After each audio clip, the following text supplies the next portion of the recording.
How are my 7 chakras? All right. Sorry. What even is that voice? I've never heard I that. have no idea what that was my new age hippie guy asking if he's centered voice. That's a new character. That's a character I'm workshopping. We'll have to work on it later. Very nice. All right. Hey, you guys. Hey, I'll bring that one to Lorne Michaels and see how he likes it. Hello, everybody, and welcome to another edition of Magic Mics, proudly sponsored by our Patreon supporters and CoolStuffInc.com, where you can find cool stuff in stock every day. And also, as of this week, CardHoarder.com, offering the best inventory, prices, and delivery of cards for Magic Online. I'm Evan Irwin, and we get started each week by saying hello to my two co-hosts, Aaron Campbell. Buongiorno. Ruben Bressler. Hi, I'm Ruben Bressler's inner child joining you this week. Yes. Not actually Ruben Bressler. No, but look, you're back in action, buddy. I am. And we were worried, and we're good. I appreciate all of the kind words that everybody had to say, but yes, I am back and better than ever, as they like to say. I will try not to be so close to dying for the foreseeable future. The number one rule in our house is don't die, and I have come very close to doing that a couple of times since moving in. So I'll try to stop breaking rule number one. Well, you cut that out, dude. You cut it out. Yeah. So our big news for this week that we've been talking about for a little bit was Card Hoarder. I put their logo up on the screen. Card Hoarder is your place to find stuff for Magic Online. We have CoolStuffInc.com, which is fantastic and definitely covers sort of the paper side of things.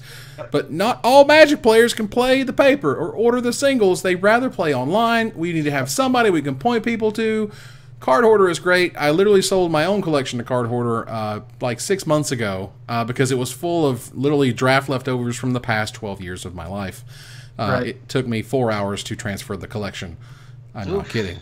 It was amazing. It was like 32,000 cards or something. It was just, 22 Mole Drifters. Yeah. They loan me cards for when I stream.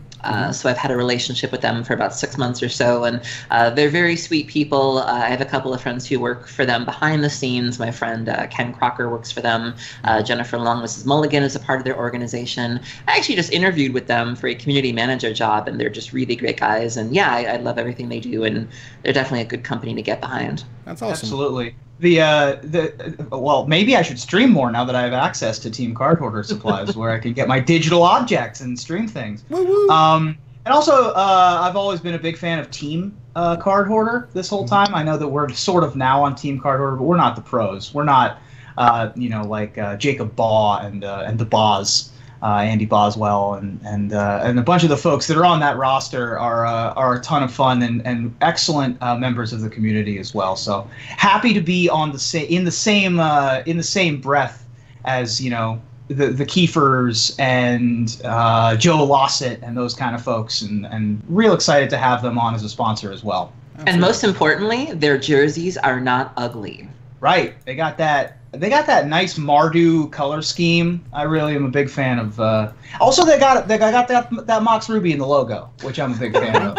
So They got it there, just hanging out. that Mox Ruby Yeah. logo. So welcome, Card Hoarder, to the Magic Mics family. Thank you. It's great. I hope that we have them for a good long time, which will be fantastic. So we need to give away 2 3-day VIP passes to HasCon. I'm putting the link in the YouTube chat. Yeah, this is the $600 cray. You get the promo cards. You get to play in the flights. Like, this is and it sucks because obviously we wanted to do this last week, but we couldn't, to give you a little bit more time because it's happening next weekend, or not this weekend, but next. And that is what that is. So don't enter if you're not going to go. Don't be one of those people. That's bad. Don't be one of those people. If you can make it, don't be that person who shows up to the GP trial that's not going to the GP, and then you're in the finals, and you're actually going, and you can use the buys. And exactly. Yeah. This is a huge prize. We've never had. I mean, the combined total of the rest of our prizes is probably about as much as this prize. So it's this is a big one. Yeah. Yeah. So I am tweeting this right now. And I'm going to get ready to retweet. It has been tweeted. I have retweeted it. I have put the link in the chat. You guys go find that. And good luck for those who are participating. I would love to hook up 2 people with awesome, awesome passes. All right, so we have our awesome new sponsor. That was our big news. We have our super cool giveaway, which is amazing. We have an exclusive preview next week. Next week will be our own personal spoiler. It's pretty hot. It's good hot fire, and I'm excited about it.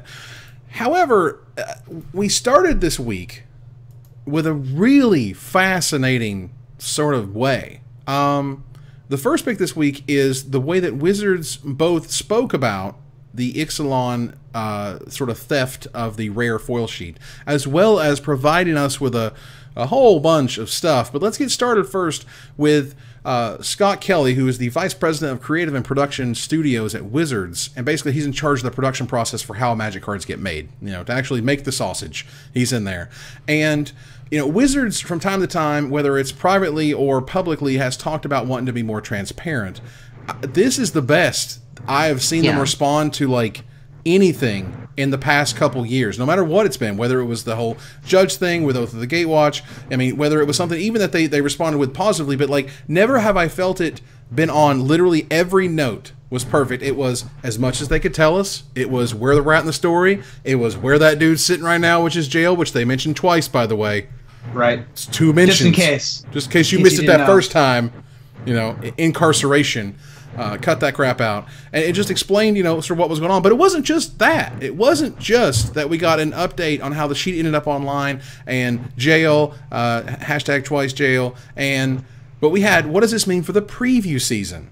And it perfectly led into Blake Rasmussen explaining sort of what they do and their process and how they do it. This is also how our preview season sausage is made. And then he said, oh yeah, here, just go have all of these ridiculously awesome rares and spoilers from the new set, so you don't have to look at weird smudgy stuff on other websites. You can go to wizards.com and see the actual real cards themselves. I thought that was amazing. I think Wizards should be lauded for that.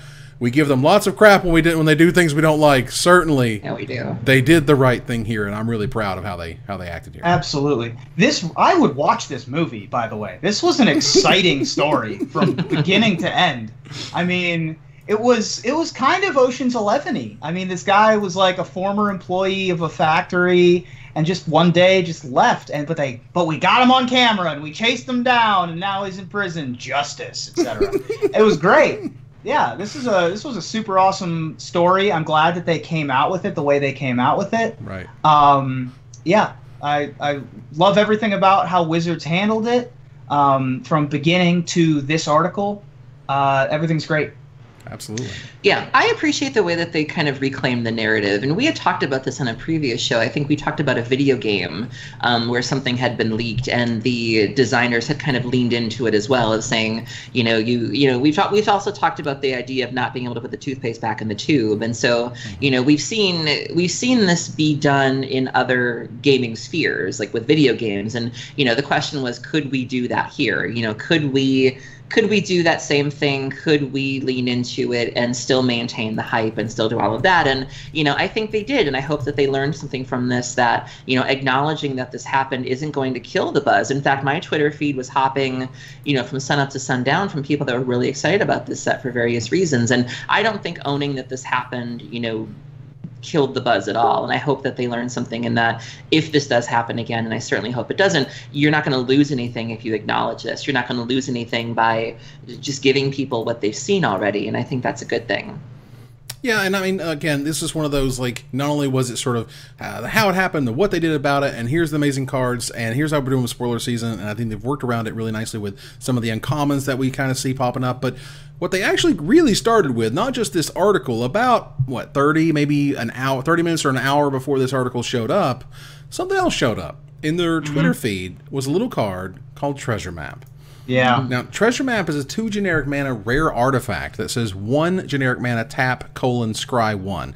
Then put a landmark counter on Treasure Map. Then, if there are 3 or more landmark counters on it, remove those counters, transform Treasure Map, and create 3 colorless treasure artifact tokens with tap, sacrifice this artifact, add 1 mana of any color to your mana pool. And then on the other side, we have one of the most beautiful, elegant land designs I've seen from Wizards ever in Treasure Cove. It transforms from Treasure Map It taps to add a colorless mana to your mana pool. It taps, sacrifice a treasure colon to draw a card. And even the flavor text is just perfect. Half the treasure is the glory of finding it. This was like a wonderful surprise because perhaps the treasure is the friends we made along the way. Yeah. Oh no. Wow. Sorry. Well, I mean, yeah, this was. I get it. No, it's flavor text. It's fine. Yeah, no, it was great. It was just that this wasn't spoiled at all because it was a flip card. It was a double face card, so it wasn't even on the sheet. And so that was just a fantastic, amazing surprise. Even if it's the only double face card in the set, I hope it's not because I love double face cards. But even if it's the only one, I think they just nailed it. Yeah. I mean, I appreciate them trying something new with double face cards, going from an artifact to a land. I don't think has been done before. And so I think that's really, really cool. But it's funny that you say, how great it was, Evan, because my feed, and specifically like artists and designers were horrified. I think it was the proxy guy who was just like, this is hideous. Like, what is this? And, there were some people that felt like the flip side was too cartoony. I think they ultimately said that this was supposed to be the XLN masterpiece frame before those were scrapped. And so they ended up shifting it to this card and this type. And, I don't know anybody who complained about like the functionality of the card, but I saw a lot of people that were crying foul over the art and were just like, what is this? I can certainly see this being the, sort of the masterpiece frame, and I would have been okay with that. For me, this is, they want to put you in a Robinson Crusoe world. That's where they're going. If they can't communicate that thematically, then they failed. And I really think that a treasure map that turns into a treasure cove that does stuff with treasure tokens that you find at the treasure cove. I mean, it's like, it's so good. It's very sort of Delver of Secrecy. Like, all of it tells this narrative. All of it makes sense. It's, it's an awesome package. I can't help but wonder where all of this was with Battle for Zendikar, though. You mentioned sort of the adventure, sort of the Indiana Jones-ness of this, and, I can't help but think about, if even a tenth of this had been applied to something like Zendikar. We talked about how one of the reasons we love the original Zendikar block was, again, the adventure, the exploration, and things of that nature. And when we look at what we got with Battle for Zendikar, it's like, why couldn't we have gotten a map? Like, that would have been great. And so, I can't help but look at a lot of what we're seeing in Ixalan and wonder, what would have happened if you channeled even like some of this towards Battle for Zendikar? I really feel like that's a set that could have used some of these adventure motifs. Absolutely. Yeah, I mean, I think that the card's beautiful. I like the flip side. I mean, now that I'm used to the way inventions and invocations look, and how they change and how they shift, now that that's a thing that I'm used to, the shock of how this card looks doesn't spring on me nearly as much, and so once I get over that initial shock value, I love it. I think it's beautiful. As noted in chat, it does look a little bit like a Dominion card, which is cool because there's actually a card I think called Treasure Cove in Dominion, so you can actually just use Dominion cards as your treasure counters now, basically. And yeah, I think that this card's beautiful. I think it's fantastic. I'm happy that it's a card that I think that it's possible that there's going to be a treasure control deck, and this would be an excellent centerpiece for that deck. I'm excited to see people try to, even if they want to combo off with this card, like with Anointed Procession or something like that. I think that would be adorable, and I think that this card's just a home run in every way. I think this is ultimately sort of more of a flavor win than like an actual sort of powerful Magic card, but I'm okay with that. Not everything has to be that way. I also just realized this plays really well with the mechanic from Kaladesh block where you can tap artifacts to convoke. Yes. Because your treasure tokens are artifacts, so it kind of works well with the previous set too, which I think is a good sign for a set is when you can, it's not isolated to just your block. Get some Battle of the Bridge combo with your treasure maps. I love it. Absolutely. And I would also hope that if this is them taking sort of that masterpiece frame and putting it on a double face card, and that's sort of in the regular set, I would also hope that this loosens the reins a little bit for Wizards to play around more with the frame. It's okay to do this. It's cool. It's still a Magic card. It's different, but it's unique, and it's a way that you can really theme and sort of play up some of the stuff that you're working so hard to have resonate. I think one of the reasons this card resonates so well is because it looks like, a map on the other side. Like, you found it. It still has that map motif, and you found the treasure there. I mean, it's beautiful. So, Wizards, high five. We're going to talk about a few of the spoilers here. First, I want to talk about Walk the Plank. It's a 2-black sorcery. It's an uncommon that destroys target non-merfolk creature. That's it. The end. Okay. That's awesome. Perfect. It's beautiful. I love the flavor on this thing. Walk the Plank, I mean, come on. Just terrific. Yeah. And if it had been Brevity an instant, is the soul of wit. I think if it had been an instant, we'd all be losing our minds over this thing. It'd be way too good. I mean, we already had Victim of Night once, and Victim of Night is already, like, modern playable. Right. And this is even more ubiquitous, so... I've been enjoying the conversation from people who are talking about the things that they want to put on the plank. Of like, I want to kill an octopus. I want to put an octopus on the plank, or I want to kill, just things. Kind of like when vehicles came out. People were kind of joking about what you jam into a vehicle. Right. Could you put Rurik Thar into a smuggler's copter? Like, what would that be like? Or putting Emrakul into a fleet wheel cruiser. And people are kind of having fun doing the same thing with Walk the Plank. Of what crazy, absurd, giant creatures could you make go off the plank? I think that's really amusing. That's fantastic. Yeah, the problem is that there are some things that can't walk, and so you get a flavor fail every once in a while with like floating apparition, making things that don't have legs walk the plank is a bit of a problem. Making a pirate ship walk the plank might not be the most flavorful thing, but there you go. Wow, there you go. So that to me is one of those, Wizards can only make so many removal spells. They can only kind of sort of do the mix and the dance around, like, how good is this removal spell versus other stuff, and then there's murder, and then there's Doomblade, and like, what is too good, what is not good enough. But I think it fits that niche, and that sorcery is the key there. If that had been just an instant, this card would have been ridiculous. Yeah. All right, so up next is one of the best stories of the set, at least so far, which is Admiral Beckett Brass. It's Grixis Commander, essentially. It's a red, black, blue, and 1 generic mana for a 3/3 legendary human pirate. Other pirates you control get +1/+1. At the beginning of your end step, gain control of target non-land permanent controlled by a player who was dealt combat damage by 3 or more pirates this turn. And that's cool. I think the ability's neat, particularly for a commander setting. But that's not what is awesome about this card. Aaron, tell us, why is this card awesome?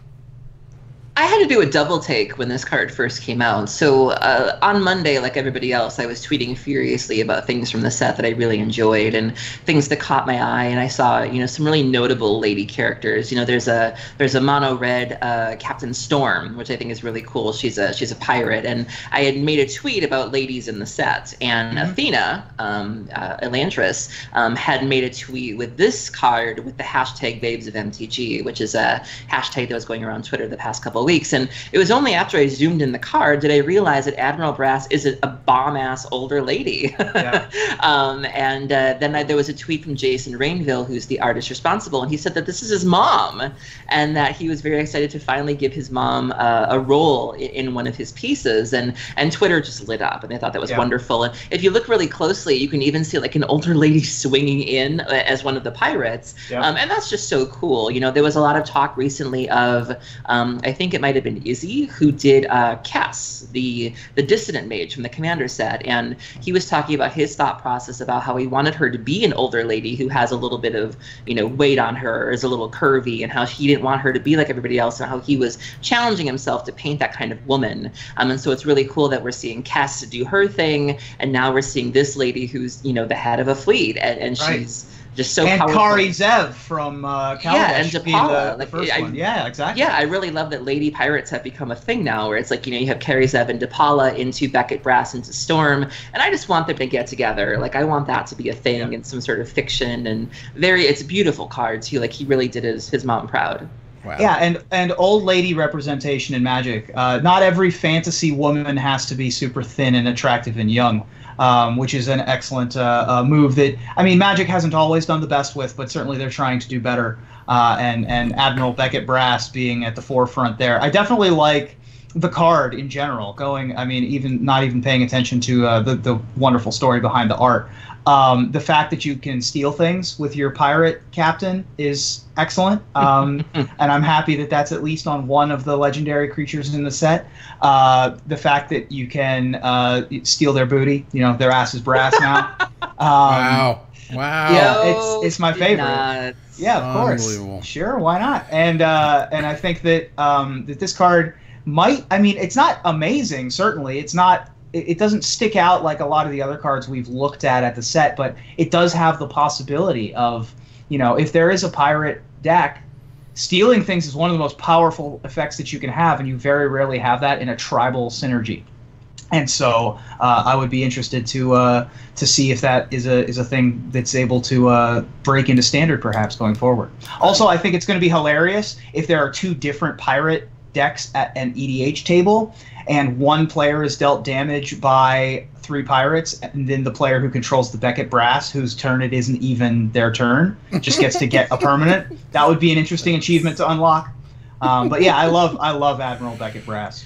I think if you are gonna play with Beckett Brass in EDH, you've also got to play City of Brass. Like you have to. Of course. You can't not. Gotta tie it all together. Yeah. You got to run all the brass cards. You got to run Brass Herald, which gets you your pirates. Brass Man. Wow. Brass Herald gets you Admiral Beckett Brass, which is nice. Yeah, Brass Man. Wow. There you go. That's insane. I think there's a Brass Ring. Yeah. I'm not a brewer, but if anyone's listening and you can throw those cards together, I will play that deck. I'm telling you right now. Brass Monkey. Thank you very much, chat. Yep. There you go. All right. So next up is a card that I feel has a terrific nickname already, which is Wrath to Exile. Settle the Wreckage. It's amazing. Once I heard it, I was like, that's it. That we're done here. There's no other that can go. Wrath to Exile, aka Settle the Wreckage, is 2 white, 2 generic mana for a rare instant. Exile all attacking creatures target player controls. That player may search his or her library for that many basic land cards, put those cards on the battlefield tapped, and shuffle their library. Now, that's Path to Exile for everybody. At instant speed. That's amazing. It's one thing, because like for me, and we'll get to another card that we'll talk about here shortly, but for me, control decks were like, well, how are they going to stop these crazy monsters, you know, that they're giving everybody? And it's like, at instant speed, this card happens. How many games are going to end with you swinging on everything, and they got 4 mana, and you're just like, please don't have it, please don't have it, please don't have it, and they tap their 4 mana, and then they scoop it up. You know, you're just like, yes, yes. Because everyone who plays this card has to do that play every time, because you have to make your opponent think you have it. And even if it's just a 1-for-1, it's a 4-mana Path to Exile, that's okay. I mean, it doesn't target. It does not target at all. That's for things with hexproof that we'll get to. Yeah, this card is fantastic. We've bemoaned the lack of a 4-mana Wrath for so long, and this one still isn't a 4-mana Wrath, but for all intents and purposes, this is a 4-mana Wrath. I mean, this card is very, very, very good. So, Aaron, you excited to have this cast against you? No. Just oops! Everything Path to Exile out of your deck, Aaron. All of those basic lands that you run. I think I think the closest I've come to running a basic land is my Legacy Reanimator deck has 2 swamps. So no, I think this is really good, and it's kind of funny that we're getting this, you know, as we're losing Shadows of Innistrad, which was a very graveyard centric block and format. You know, this deals with you can't bring things back, you know, from the graveyard if they're exiled, so I certainly don't want to run into this. But no, I think it's also an interesting way to, you know, you brought up, Ruben, kind of exploring that design space of, you know, we talked about it with a lot of the cards from of Bantu's Last Reckoning, you know, Kepnet's Last Word, you know, cards that we can't necessarily, we're not going to really get a Damnation again, but giving us a 3-mana board wipe with that kind of clause to it, you know, it's 3 mana, but it's not, and kind of the same thing with this. It's like it's a 4-mana board wipe, but it's not. I think it's a way to give us toys that Wizards isn't going to give us anymore. We're never going to get Supreme Verdict back. You know, we're probably not going to get Wrath of God again, but can we have this? I think that's a way to sort of give people what they want, and I think that's really great. And so, for whatever reason, this wasn't in our original sort of setup to talk about, but I have to talk about it because I think Settle the Wreckage literally leads into Carnage Tyrant. This card is stupid. It is 2 green, forged. It is one of the dorkiest dorks I've ever seen. 2 green, 4 generic mana, a 6 mana, 7/6 that cannot be countered, has trample and hexproof. This thing was like tailor-made to destroy control players. It's a 3-turn clock. It's a ridiculous rate for what you're paying for it. It is the top of your curve in the dinosaur deck. It is an insane mythic. It is like every Timmy's dream. This is Timmy waking up and then like looking in his deck box and it's still real. Like it's still there. And you're like, ha! And in sealed, this thing is like an unstoppable monster of pain. You just high five your buddies and just do the lap around the table and just get it over with because this thing is unbelievably sweet, just crazy powerful.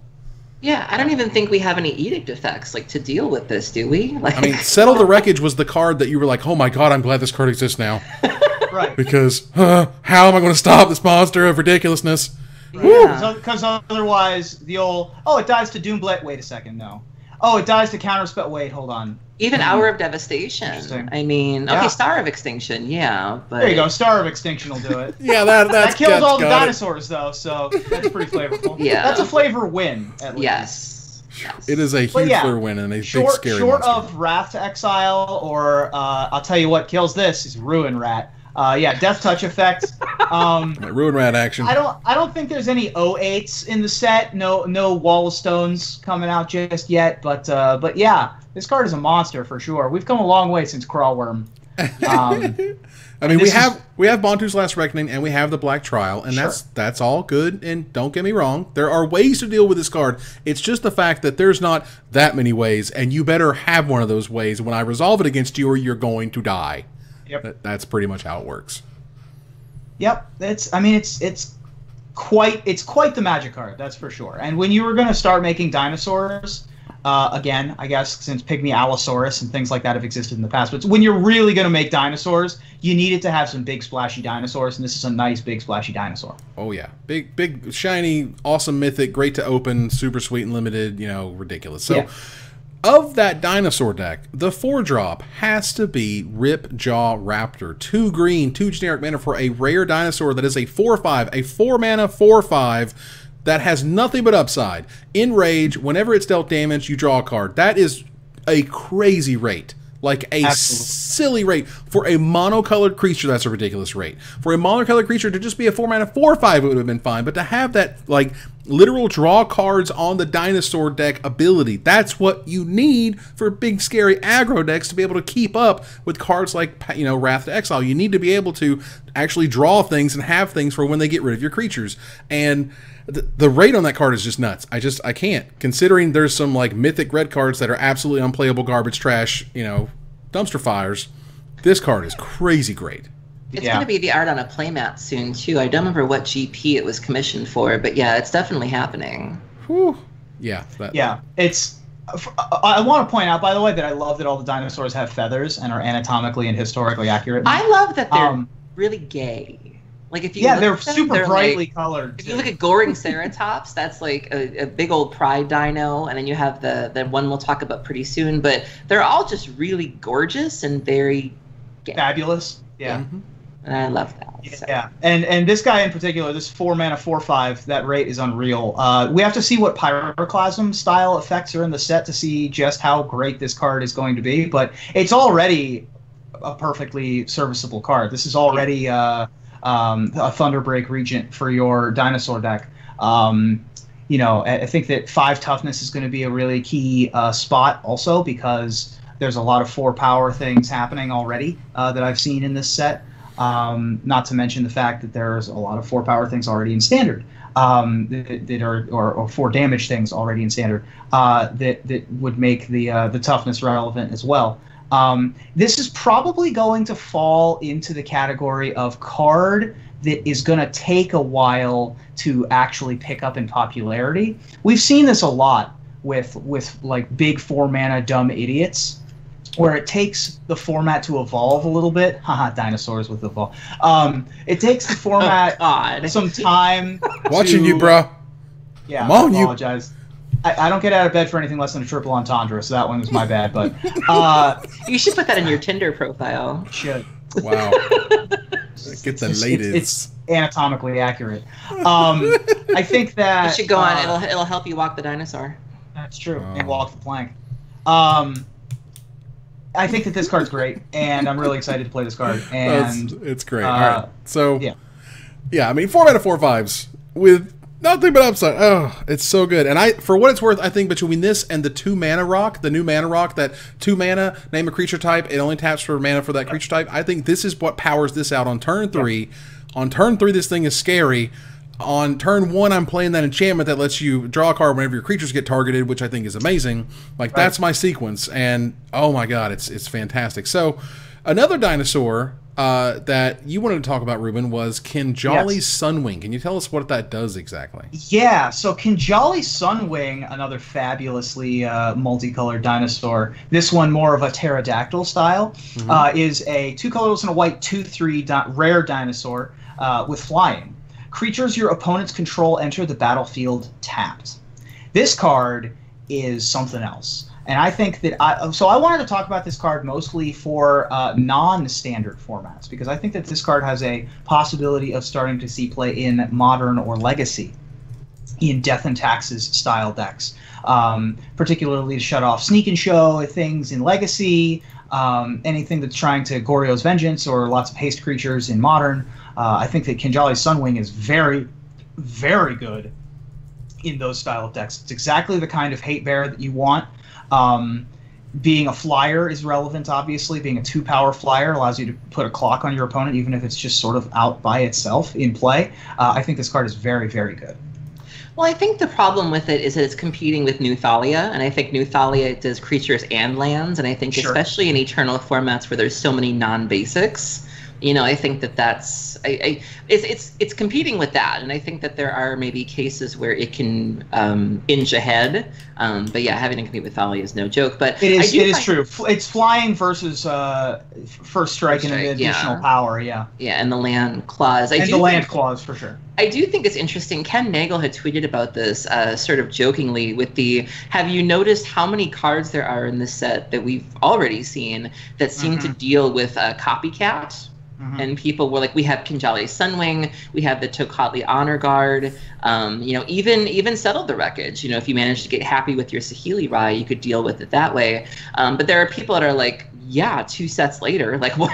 Right. Like, so glad we have all these sweet answers. Yeah. It always happens like that, right? Like Great Sable Stag came right at the end of Bitter Blossom's existence, and you know, all of the answers to Lingering Souls came in the middle of Ravnica.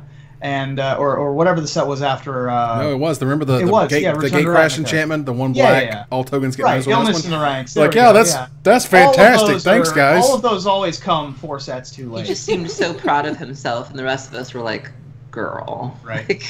Yeah, and then cool. the other card that's an answer to that, as well as being another Death and Taxes style creature, is the Tocatli Honor Guard. Yeah. Which is a colorless and a white 1/3 human soldier.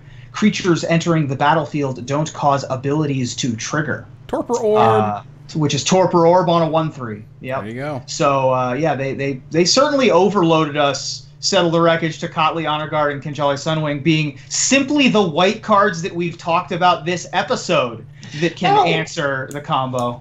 I actually think that Tocatli Honor Guard, I think being a Torpor Orb on a stick, I think that's, and I think the last one was Hushwing Griff, wasn't it? But that was 2 and a white. That was 2 and a white for a flyer. Yeah, you know, I think if we're talking about cards that might see play in like Death and Taxes shells in older formats, I think Tocatli Honor Guard is a better chance than the Sunwing. So I think having an orb on a stick that's 1 mana cheaper, you know, and a little butt on it, I think is a good thing. Yeah, does not a Pyroclasm is kind of a big deal. Right. Yeah. Not talking Pyroclasm is a big deal, but the problem, of course, being one power is a bit of an issue, and I think it's much more likely to see play in Modern than it is in Legacy, because you have a lot more tricks with entering the battlefield triggers yourself in Death and Taxes with Flicker Wisp and whatnot. With Tocatli Honor Guard. So I think I agree that it's also another one that I think has a good chance of seeing play in the older formats. Sure. So the last one we wanted to talk about that I quickly made a friendly lunch wager with Ruben over is a card called Dreamcaller Siren. It's 2 blue, 2 generic mana for a rare Siren Pirate. It's a 3/3 flying flash, can only block creatures with flying. When it enters the battlefield, if you control another pirate, tap up to 2 target non-land permanents. I think this card is very bad. And I'm not saying like it's like unplayable garbage in limited, which it's not. It's actually terrific in limited. But I don't think this is going to constructed decks at all. No. Make the case, buddy. Make the case. I think that there's a blue-black... If there's a blue-black, like, Treasures deck, if there's a blue-black pirate, you know, thing that uses the Bounty Hunter and uses, you know, some other pirates, I think that when you have Flash, when you have Flying, when you have 3 power, and when you're blue, and you get to mess with your opponent's board, there are a lot of good things that are going in your favor. I think that, you know, Phantom Monsters are great to begin with. Blue doesn't always get 3 power, 4 mana flyers.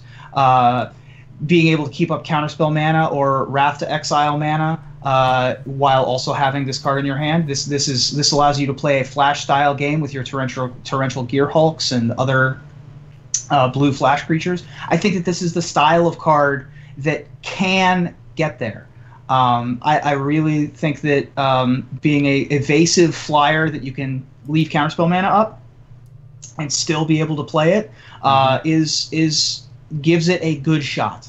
All of the chat wants us to do a frickin' pie bet. That's right. You ready to bring it back? You ready the next time I see you in real life? Oh boy. Somebody's getting a pie? I've never done a pie bet before. Oh, it's fun. So, it's real fun. You know what? I'll eat some humble pie. Yeah? I'll do a pie bet if you want to do a pie bet. Well, you know what they say, one man's trash is another man's treasure. So, yeah, there you go. Oh, treasure. Excellent. Good You're welcome. I mean, look, I knew Miss Spine Click, and you, sir, are no Miss Spine Click. Not a 4/4. No one is a Miss Spine Click. Can't touch lands. Like, only 3 power for 4 mana. Only. You have to have a pirate. Only 3 flash. They gave us Nimble Obstructionist. 3 mana, 3/1 flash flyer with 0 drawbacks. Can block anything. Like, this doesn't have any drawbacks either. This just has bonus. Yeah, but it's just for too much mana. I mean, 4 mana at instant speed is I don't think that's too much mana. But my point is that this one is actually a lot better against aggro. This is able to keep you alive longer than Mistblind Click. I think this card has a chance to get there. But you know what? If I lose, I'll eat some humble pie. Let's define the bet here, okay? There's the pie bet is. I would say that there is this will not be in a main deck, but in a top 8 in either a Grand Prix or a SCG event before the release of Rivals for XLN. You know, until all the way until the next set release, it will not be there. I don't know if there's going to be enough pirates in Standard until the next set comes out. Is my problem. But, I mean, I'll take the bet. I'm still going to take the bet. I just think that the more this is the thing that with Mistbind Click as well was Mistbind Click wasn't popular until Bitter Blossom came out. So you know, it could take a little bit longer as well. But I'll take your bet. That's the risk. risk. So just want to be clear. So this is we're looking at the open GP level. We're not talking about leagues. We're not talking about challenges. We're talking about top 8s that would be televised. Top 8. Okay. All right. Essentially. Okay. So that's my feelings on that one. And again, I'm happy to be wrong. I certainly have been wrong in the past many times, and lots of people like to tell me about it. Not if there's anything wrong with that. But we want to jump over here to gathering the townsfolk, and forgive me, I actually didn't have the Desperate Ravens thing set up correctly, which we had talked about. But there was an article on Channel Fireball that came out. Was it today? Was it? No, it was 3 days ago. Came out on the 27th, the day before my birthday. Gotcha. Yeah. So Brian DeMars wrote a article called A Critique of Gamer Language. And in it, he basically pointed out 3 things that I didn't even know were a thing that we needed to have a PSA about, but it's time to talk, y'all. About 3 things that we need to cut out, because if you're doing this, you need to cut it out. And if you're doing this and you want to start saying, hey, but don't, for real, just stop, just let it go. Because the things he notes is that we're trying to get rid of hate speech. We're trying to get rid of the things that, even if you may not mean them in a certain way, are taken certain ways. Words mean things, and that's kind of what the article is going on about. The 3 things that need to be removed from the gaming language. Number 1 is rape. No one wants to get raped. They just got raped. They're just raping people. No, that has to go. There's there's empathy for others who may not find it a term that you just throw around lightly. That's a thing that can happen. So maybe you shouldn't do that. Number 2 is go kill yourself. Can we never tell people to do that? That's really bad. And, like, don't do it online. It's not all right. Certainly don't do it in person, because that's bad also. I mean, like, really? I mean, have you ever been told that? If anyone who says that's okay, has anyone ever actually said that back to you? And if you don't take it that way, again, there's empathy for those people who have had, suicides in their life. That hurts them. This is actively hurting for no good reason. There's thousands of ways you can express yourself that don't have to include that phrase. And lastly, before I hand it to you guys, is the illnesses. This hand was AIDS. This deck was AIDS. This thing was a cancer. I was drawing mono cancer. I mean, all that type of stuff is, again, in a world where it may never have affected you. You may never have known an AIDS patient in your life, and you're not meaning anything by it. This is the not meaning thing. Can still hurt people. And all of these things, I think a lot of people have just never been doing these anyway, and they're like, what? And then some of the people are like, I run into this all the time, and I've been on both sides. I'll admit I've used the, sort of cancer AIDS thing before, and I feel bad about it now, but, I was a younger man, and you learn things. You learn, you grow, you change, and I say that because I want people to know, not everybody's a saint over here, and you can make mistakes and say things you regretted, and and it's weird to me that somehow there's a controversy over this. There were 561 comments on this when I last looked at the article. Like, that's ludicrous. That's crazy. That's desperate ravings is what that is. 500. John Finkel even had to come out of hiding to ask people to stop being baboons. Even he plugged this article. Like, when John Finkel has to come down from above and just, you're onto something. It was weird. Excuse me. Sorry. Go ahead, Rube. There are so many colorful and interesting ways to tell your opponents that they suck without having to use these 3 cultural touchstones. You gotta do better, man. You gotta just tell people, just do better. Just be more creative than kill yourself or anything having to do with rape or anything having to do with diseases that real people actually have in real life.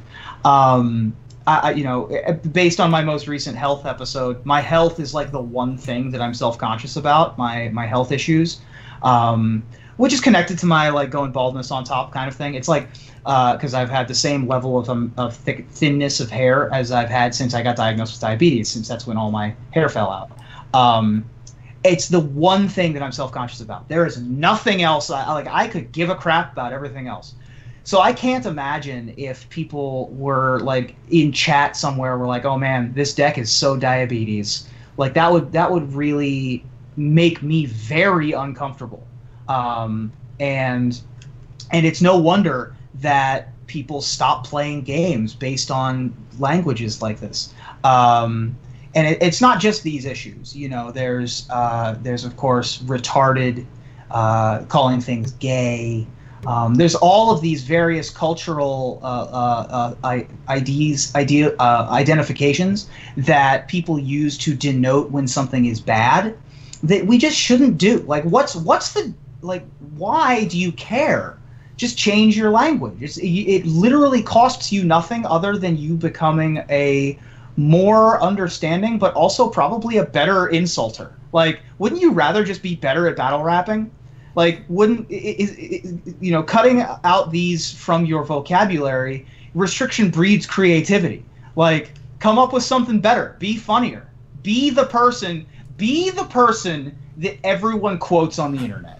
That's what you want to be from now. That's part of the reason I started saying bless your heart, was because, it was much easier than saying something irate or saying something offensive. If somebody plays, a couple turn 0 Leyline of the Voids, it's bless your heart. Because half the people don't even know what it means anyways, because they're not from the South, or they're not hip to that. And the other ones are like, oh, thank you. And it's like... The rape one is the worst offender to me. Yeah. I agree with that. Because, the other ones are bad. Don't get me wrong, but... rape as a joke is just not a joke. Like, that's just not a thing. I mean, if you're there, if you're Mr. Shock Value, or if you're Jesselnecking it, or he has his shtick. Look, that's if you're Daniel his Tosh shtick. or Anthony Jeselnik, or Jim Jeffries, more power to you. But here's the comedy rule. Ready? if you're 51% funny, you did it. But if you're 49% funny, you're 100% the other thing. Yeah. So you'd better be damn sure that you're funny. Because once you don't cross that threshold, you're done. You've fallen off a cliff, and there's no coming back from it. I think there have been words that I have stopped using because people have asked me to stop using them. I played World of Warcraft for a long time, and I used to say "die in a fire" when somebody would. I love that one. When personally. Somebody would I used to say that one all the time. Yeah, so when somebody would do something that I didn't like, I'd be like, "Oh God, go die in a fire!" And it wasn't until I tried using it at work that I realized that you just don't say things like that in mixed company. And, and now I don't say that anymore. And, the thing that stands out to me the most about this is two things. One, it's not about you. We're seeing a lot of people say, well, it's my right to say this, and I don't have a problem with it. My friends don't have a problem with it. There's a term in the trans community. It starts with a T and it rhymes with uncanny. I'm not going to say it. That's very polarizing. It's considered to be a slur. And I used to say that word quite freely. I used to joke about it or whatever. I remember, in fact, Wizards of the Coast. I was at Gen Con a couple of years ago, and they were debuting a D&D product called Tyranny of Dragons. And whoever was running the Wizards Twitter account had made a typo and used that word. And I thought it was hilarious. I had changed it to my Twitter name for 72 hours. I thought it was great. And I had a couple people who follow me who are trans that were like, love you, love everything you do. Can you never say that word again? And I found it funny, and I found the comment funny. I found the typo funny, and to a certain extent, I still do. But it wasn't about me, and so I had to really weigh it. I had to put it on a scale and ask myself, is this the hill that I want to die on? Do I want to isolate my followers who are trans, who are new trans, things of that nature? Do I want to piss off my friends who are trans, and if I really wanted to, yeah, I could fight this, or I could say it's so not worth it. And so I stopped using it, and I don't use it anymore. Or if I do use it, it's with friends that I know also use it and that we feel comfortable. It's not in mixed company. No one's saying that you can never. Ideally, you would never say these things, but no one's coming to you. Don't say them to strangers. Right. I mean, no one's pulling a gainsay on you and closing your mouth shut and saying you can never say these things. What we're saying is for the 4 hours that you're in mixed company for people you don't know, when you're in a store, could you not? If you want to be in your basement with your girlfriend and your girlfriend thinks you're funny, have a ball. No one's saying it's like an edict that has to take over your entire life. It's saying that while you're in this space with people you don't know, could you not say that? And so I feel like a lot of the arguments that spring from discussions like this, they're not humbling themselves. They're making it all about them. I'm losing something. I have the right. It's my, when it's really not about you. The discussion about me using that trans term had nothing to do with me and whether I felt it was appropriate. It was about the people following me that were like, I'm really, really not okay with this. And so you have to make it not about you. And that's a really hard thing for a lot of people to do. It's really hard for people to humble themselves and say it's not about you. For once, it's not about you. Yeah, I mean, I think it's the power of empathy. It's the power of not you can't, whatever. And no one, I don't think anyone really wants to say that you can't. That's what you're talking about when you're in your own home or whatever. Sure. It's just that let this be the light that shows you that maybe it wasn't a good idea to do that. And manners. Just have some manners. I also think it comes from, for my case in particular too, I think when you say things like this, you run into the problem of people who don't know any better using your words.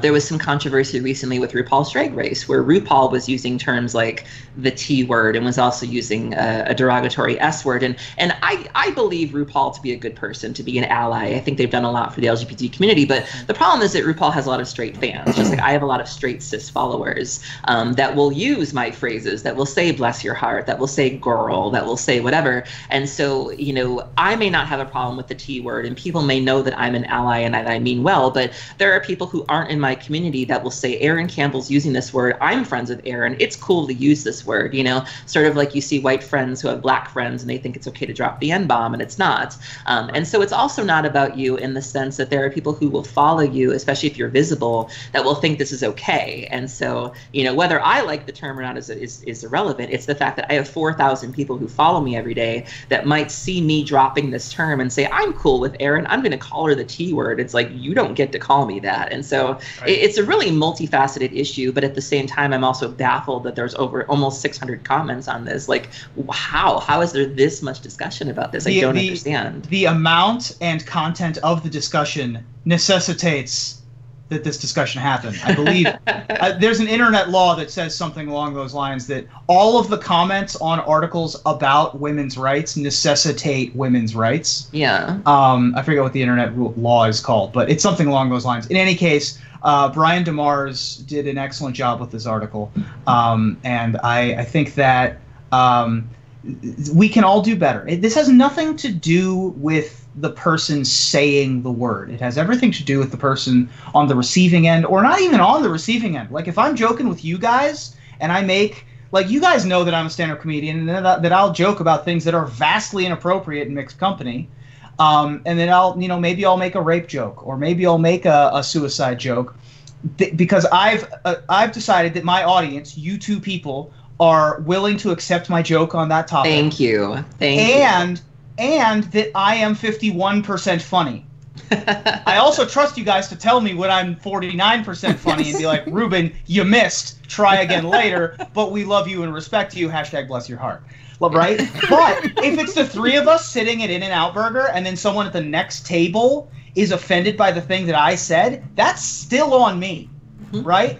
There's no social contract where we're at a GP and we're at the top tables and we've played against each other a dozen times and we're joking, but then the match at table 2 doesn't know us. Yeah. There's no excuse anymore still. Yeah. So just, like, do it, you know, make your offensive jokes. That's cool. I mean, comedy wouldn't exist without people pushing buttons, and that's cool, but workshop it with your friends. And then do it where the social contract dictates that you're allowed to say things like that, and don't just bring it to your F&M. Yeah, because that's the problem. It's weird that I feel like, and I really do feel like this just kind of comes down to manners, and it's really strange to me about, like, this is a huge debate. Like, I don't know. Either way, we have the Mos Eisley comment section now. So. Like, I know. But I want to give a shout out to, I specifically, you know, because we can be kind of hard on dudes, or, you know, and I want to give a shout out to the people who are wading through the muck. You know, John Finkel has certainly been having discussions with people on Twitter. Brian Brown Dewan crawled into the comments and dealt with some folks, and Frank Lepore has been doing good work. And so, you know, I really want to shout out those guys who are wading through the comments and, you know, taking some of that heavy lifting off of those of us who've been doing this for too damn long and having these conversations. And we're just so tired of it. So shout out to those guys for helping us out. Absolutely. Yeah. All right, so let's move on here to a little something different, a little something that is just good old-fashioned 100% positive, which is nice. There's no controversy here. It's just awesome. The 10 millionth Sanctioned Magic event happened on August 13th, which is amazing. Up at OMG Games and Collectibles up in Canada, which... you know, is fantastic because, you know, who knew 10 million events have happened to this point for Magic. 10 million. That's just beautiful. That's just so beautiful. Many. That's a lot. How many? And fun fact, Raph Levy has played in half of them. Yes. Who knew, right? Like, I don't know. There's a reason. All his points, man. Shuhei has been to a number of them as well. I think we forget that. I think that we forget that, you know, there's so many things going on in the world at one time. You know, there's PPTQs and IQs and local events. And when you really think about how much Magic is being played at one time, it's mind-boggling. Yeah, it's pretty sweet. So, I just, you know, sometimes it's nice for us to find things that are like, you know what? This happened. And it's awesome. Yeah, and there's nothing wrong with that. They had a celebration up at OMG with a bunch of the folks from Wizards of the Coast. Shout out to Rob Johnson, one of our buddies from back in our SCG days, the photographer here, who took all these wonderful photos of the folks who went up. I see Gavin Verhey, notably, in his 7th Doctor blazer there. I don't know if I'm numbering the Doctors correctly, but he certainly looks like a Gallifrey. Get him, chat. Let him know. Yeah, exactly. Yeah, this was an excellent event run by OMG Games. It was a fundraiser for the Children's Aid Society of Simcoe County. They raised $1,000 for the charity, which is very nice. And yeah, and this is just a wholesome memes All here right. on Magic Mics. So hashtag wholesome memes subreddit. But now we're going to the other end, where I'm pissed. Oh boy. Okay. And I'm pissed because Alison Luers, who's amazing all by herself, announced that starting with the first XLN story, there will no longer be bylines on Magic Story articles. And I think this is 100,000% incorrect. And if you go on down the thread here a little bit, she's saying that, you know, who wrote each story isn't nearly as important as the and we'll come back to that. And who wrote each individual story isn't nearly as important as the story itself. And I disagree with that. And here's a good reason. Yeah. Because some people are better writers than other people. And that Hello. And I'm not trying to throw all the shade. Wow, shade, Evan. Just some people are better at things than other people are at those things. How dare Amazing. I? How what a controversy. dare I? Who writes things matters. Now, Magic cards go through many iterations. We're talking about a little tiny card, little tiny text box that does very important things that impacts, you know, over 16,000 or whatever individual cards at this point. Okay? That's a very collaborative process, and I certainly understand that why I don't want to see, like, you know, Mark Rosewater did this, and then it was developed by so-and-so, and it was typeset by yada yada. I don't need any of that data. The art is usually the focus, and the cards are made by wizards, and everyone understands that. Okay. If your story articles are written by committee, then don't put anyone's name on it. But if you wrote the thing, and they maybe copy edited it, maybe they found some facts and they fixed them or whatever, that's still your voice. Who writes things matters. If you hired J.K. Rowling to write a piece of Ixalan story, that's big news. That's a big thing. That's just something that you'd want to boast about. And at the same time, when I read different authors, I like different authors' stuff. Like, there is a reason, and I feel it's weird that we almost attributed to this problem because I felt like I made it a big enough deal that I felt Alison did a great job, and I felt we all kind of was in chorus. Yeah, we might have overdone it on the show because we on this show have been so on the Alison Luers bandwagon of like, man, everything Alison Luers does is great, which the rest of that sentence is, and everything everyone else does isn't as great as what Alison Luers does, which whether or not that's true or whether or not we intended it is what was heard, right. It seems. And, you know, whether we like it or not on this show, we are a major voice that, you know, people listen to. And so I feel partially responsible. But by the same token, good. Like, if people are good at things, then they should get credit for that. Like, there's no other industry, there's no other part in the same industry that I can think of where authors aren't credited for the things they write. Like, what if someone leaves Wizards of the Coast and then wants to become a writer, a creative writer for a video game, like a script writer for a video game? And they're like, well, do you have any examples of your writing? And then you link them to an article that you wrote of a Magic story, and your name is not in the byline.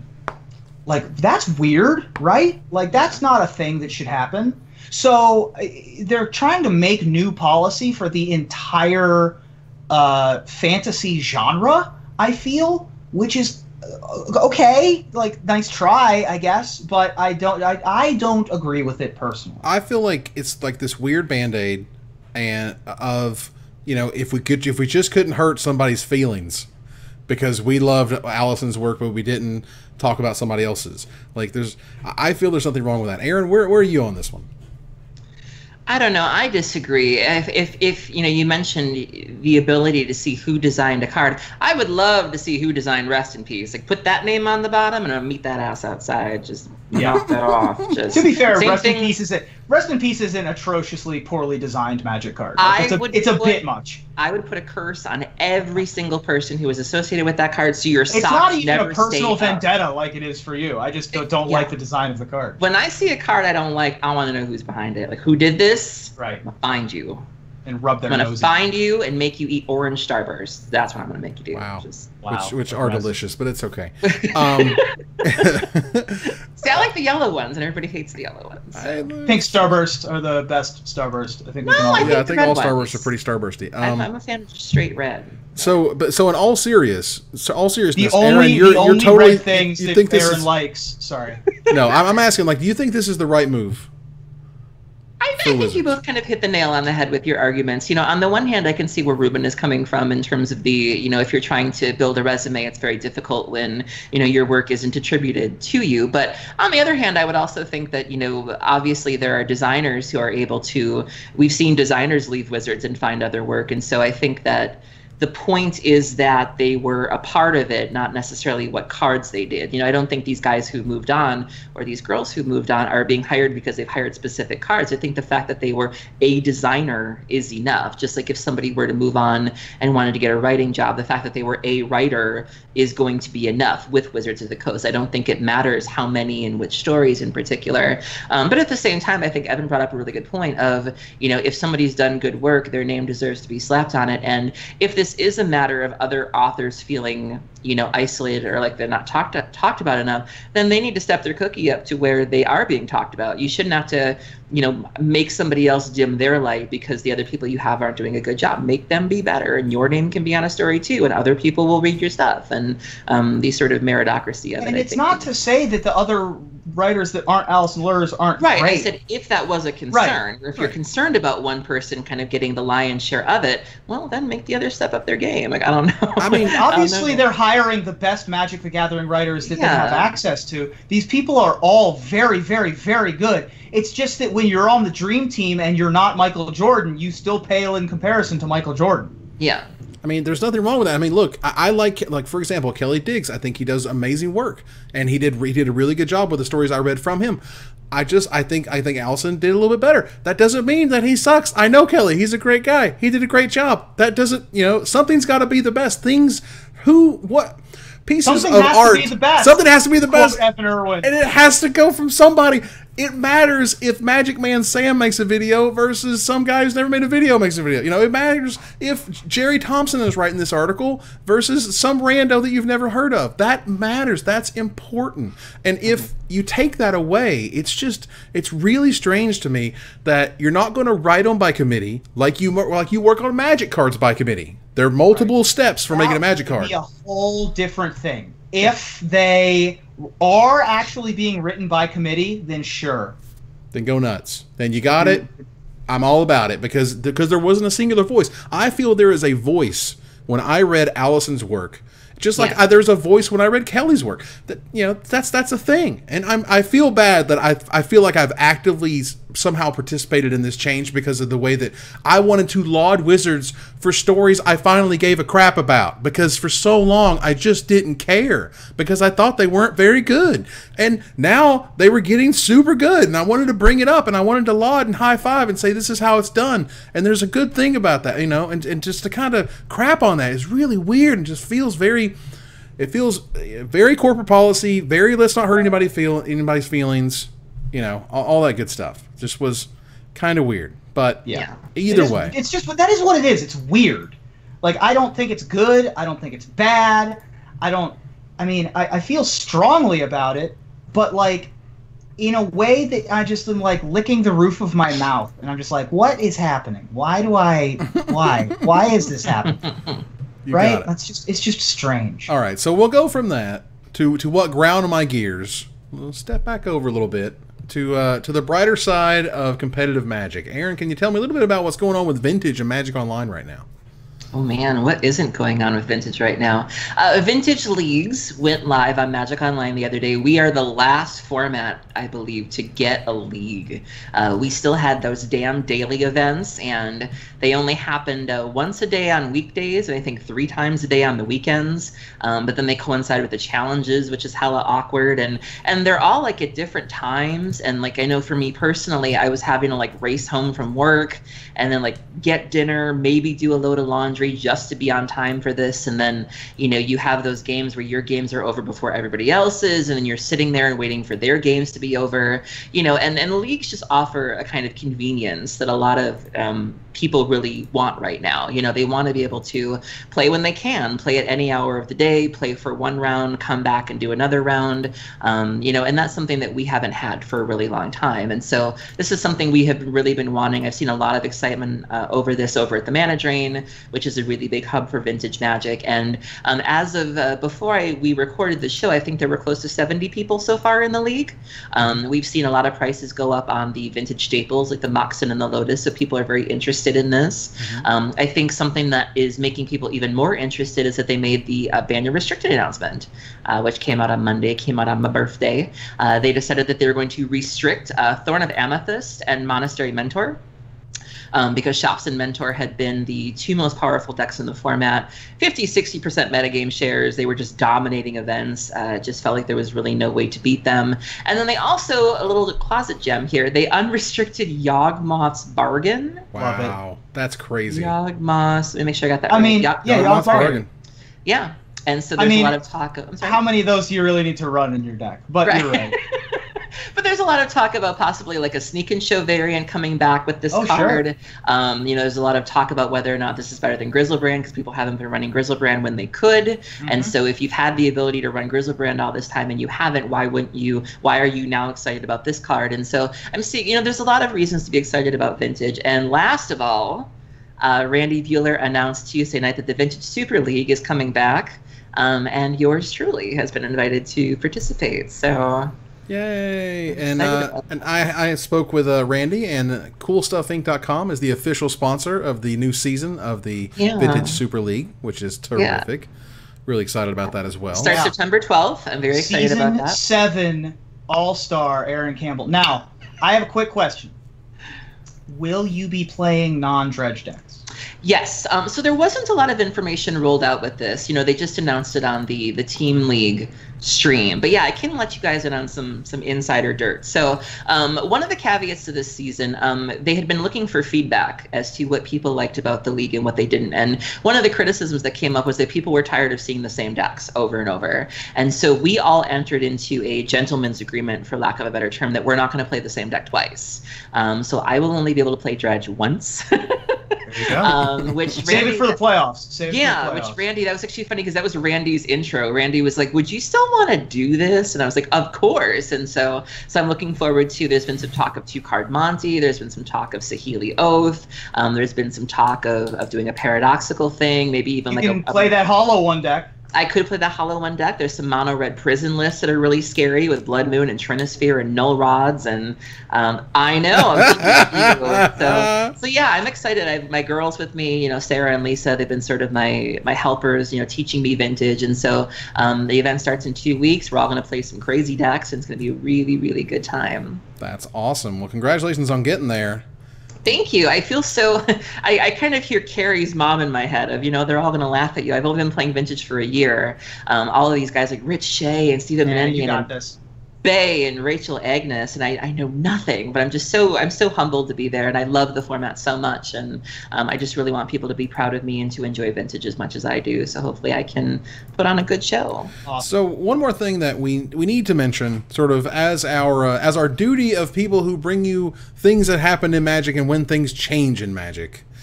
All Planeswalkers are now legendary. Captain Sisay is now a $50 card. Anything that has anything to do with a legend has exploded. Mirror Gallery is going to go up in price. Untadaki from Champions is now a $10+ card from 99 cents 3 days ago. 99 cents to $10. That ish was only 99 cents. Just like that. Bless their hearts. Wow. Yeah, so that means that you can have... Remember we were joking about that Tribal Jace deck? Or Tribal Gideon deck? Yeah. No. Now you can have all of the Gideons in play all at the same time. You can have the boy band. You really can. 16-card Gideon deck? No. You can have every Gideon in play. Now, luckily, this change doesn't happen until Ixalan comes out. So there's going to be no Gideon of the Trials and Gideon out of Zendikar in Standard. Thank all that's holy. But this is still a thing. Yeah. Well, people are also calling it out for being a flavor fail, too. They're like, how do you rationalize this? Like, how do you rationalize there being these multiple Thalias and the multiple Jaces? And Maro gave, in my opinion, a very flimsy explanation. And it was like, All right, girl. I mean, and I kind of... I approached this on Twitter, and it came off a little bit wrong, and and Patrick Sullivan kind of sort of called me out on the way it came off. Pissing off Twitter. We're not going to get preview cards anymore. I know, right? I'm the worst. But what I was saying was, if there's like, sort of this 50-50 of make them legendary, don't make them legendary, which side makes it work? If they said, well, it's a flavor fail, and that's why we didn't do it, but the gameplay was better, for me, the gameplay always wins. If it's better gameplay to let you do that, but it's a flavor fail, I just don't care. Like, figure it out. It's Magic, whatever. But like, for me, the gameplay was always the thing that I love the most about Magic. So yes, it's amazing that they've upped their cookie, if you will. With the flavor these days. They stepped their cookie up. They stepped that cookie up. Your cookie up. Yeah. But back in the day, what always drove me to Magic was the gameplay. The reason I keep playing is the gameplay, not because this flavor thing wins. It's like that is the goodness on top of what I'm doing. We've already gotten to have Venser and play at the same time, or which is a creature and a planeswalker combination, or a Chroma, or Thalia, which are creature combinations of being the same character. So it doesn't make it's not a flavor fail so much as it's just a flavor slightly uncomfortable, which I don't mind to change. And people are like, this big rule change came about because Jace got spoiled. Stupid Sexy Jace came out. Which is a pretty good Magic card for what it's worth. Yeah, Stupid Sexy Jace with that coconut butter on his chest, making everybody uncomfortable. Yeah, it's a pretty good Magic card, and it's interesting that the ability on Jace to make 2 new Jaces that aren't legendary isn't considered a flavor fail. Like, that he makes more copies of himself? No, because he's an illusionist, and he can finally make illusions. It's about time. It's about time. Awesome. I know, right? I didn't even think about that. That's great. Yeah. So yeah, I think that this rule change is interesting, and I'm excited to see where it goes from here and to see what other 99-cent cards explode in price. I mean, it's just one of those things. I was like, Captain Sisay is how much now? Like, it just the little chart just went boo, you know. But we need to give away 2 VIP packages to HasCon. Ladies and gentlemen, I have winners right here in front of me. Congratulations to Brent E. from Carrollton, Texas. Yeah. Also, Mike J. from Appleton, Wisconsin. Wisconsin! Hope you guys are going. Please tell me you're going. If you're not going, I'll find somebody else. I'll pick a different winner, and I'll contact them separately and so on. Yeah, we want photos of you folks at Gen Con. We want to tweet them. Tag us. We want to tweet them from the account. And you have to remember, as visible personalities, we have eyes everywhere, so we'll know if your ass don't go. So say those names again, Evan. All right. So congratulations again to Brent E. from Carrollton, Texas, and Mike J. from Appleton, Wisconsin. Especially Appleton. Yeah, I could drive there. I'll find you. Well, you hit us up on Twitter at Magic Mike's Cast. And we will figure out a way to get you the necessary code so you can sign up through the website and yada yada for $0, which is awesome. So, with that said, as much as I would love to have touched on our splash damages, which we had a few, we need to turn the corner to the finisher. All right. So, avast, me hearties, because pirates are making their long-anticipated return to Magic the Gathering with XLN. Somehow got a weirdly Irish. And since privateer puns and high seas hilarity always batten down my hatches, lily my livers, and shiver my timbers, with your best piratey jokes you can muster from the depths of Davy Jones's locker. Ruben? All right. What is a pirate's favorite letter? Well, you'd think it'd be R, and you might even think that it might be the C. But for a pirate, X always marks the spot. X gonna give it to you. In fact, going to give it to you. Aaron? What is a pirate's worst nightmare for either a treasure or a blind date? A sunken chest and no booty. Oh. Wow. That's the worst. Ooh, well, let me tell you, why don't pirates play Magic the Gathering? Because it's tough to play spells when you're standing on the deck. Ladies and gentlemen. So that ends another episode of Magic Mike's. Thank you guys for joining us here to discuss all the Magics. Thank you, Aaron. Thank you for having me. Thanks a lot, Ruben. Good night. Have a good night, everybody, and have fun at HasCon to our winners. Absolutely. We're going to move on to our final slide. So I want to thank our sponsors, CoolStuffInc.com and CardHoarder.com, my co-hosts Aaron Campbell and Ruben Bressler, you guys for watching, and hope you support us at Patreon.com/MagicMikes. Visit our website at MagicMikesPodcast.com that exists thanks to our Patreon supporters, or follow, like, tweet, favorite, share, subscribe, do all the social things that tell people that we exist. Catch us online at Twitch.tv/MagicMikes, on Twitter at MagicMikesCast, on Reddit at Reddit.com/r/MagicMikes, and on Facebook at Facebook.com/MagicMikes. Talk to us privately at MagicMikesPodcast@gmail.com. Follow the audio-only podcast at MagicMikesPodcast.libsyn.com, or find us on iTunes, or join us here next week, same time, same place, for another episode of Magic Mikes. Good night, everybody.